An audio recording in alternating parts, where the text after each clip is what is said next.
pertanyaan yang gampang-gampang susah.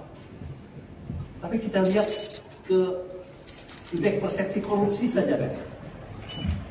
Yang 5 tahun ini tidak naik. 5 tahun yang lalu justru bagus, hampir bagus lah. Tapi 5 tahun terakhir nggak naik-naik, bahkan rankingnya turun. Artinya negara lain maju, kita nggak maju-maju. Hanya 35 nilainya. Ya, 34 ternyata saya korupsi juga. Ranking 115, betul. Bagaimana kita cari indeks yang lain? Indeks demokrasi. Cuma 6,7 dan itu dinyatakan sebagai demokrasi yang gagal. Kalau menurut saya, demokrasi yang cacat. Kalau menurut saya bukan demokrasi yang cacat, demokrasi yang gagal.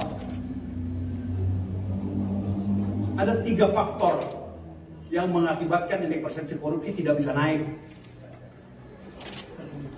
Yang pertama adalah soal demokrasi politik, soal demokratisasi tadi, yang indeks itu nomor 7. Yang kedua, soal pelayanan publik. Yang ketiga, soal ketaatan hukum, termasuk di dalamnya ketaatan hukum. 3 hal itu yang nggak pernah disentuh, dan semua hal itu terkait dengan masalah moral, masalah moralitas. Saudara-saudara sekalian, negeri ini diambang bahaya kalau kita biarkan begini terus. Bahaya. Karena itu kami para pimpinan KPK 2003-2019 terpanggil. Kemarin kita diskusi sambil makan. Makasih Pak Heri yang bayarin makannya. Hadir juga Pak Amin Sunaryadi, beberapa teman yang juga nggak hadir, Pak Chandra juga hadir. Kita mesti berbuat sesuatu. Minimal apa yang bisa kita lakukan? Kami sudah para mandat.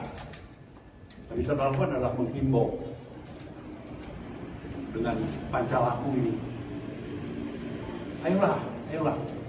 Negeri ini berada di tangan Anda sekarang, di tangan Anda yang sedang menjabat. Jangan biarkan menjadi lebih terpuruk lagi. Saudara sekalian, tanggal 14 kita akan melakukan pemilihan umum.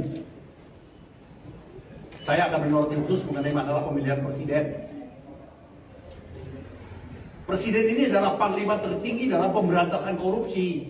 Walaupun undang-undang dasarnya mengatakan presiden adalah pemegang kekuasaan tertinggi atas angkatan darat, laut, udara.